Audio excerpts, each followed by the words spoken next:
Assalomu alaykum qadrli kuzatuvchilar. Mana bugun Volga mashinasini obzor qilamiz.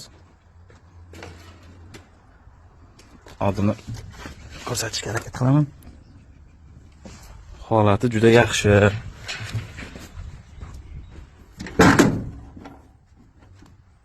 Salkam taxoni saloniga o'xshaydi.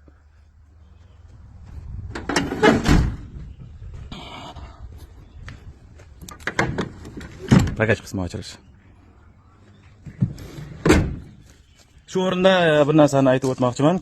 Kuni kecha Masterboy yana zo'r servis profilni ostida ish yuritayotgan akalarimiz bitta video qilishdi. Retro mashinadan yangi proyekt qilmoqchi bo'lishyapti. Nima deysizlar endi bu mashinadan qanaqa proyekt qilsa bo'ladi? Masterboy aka, o'zingiz maslahat bering yoki buni ham qo'shamizmi profilga? Proyektga. Nima deysiz? Kommentariyada javoblar yozib qoldiringlar, kutib qolamiz. Rahmat.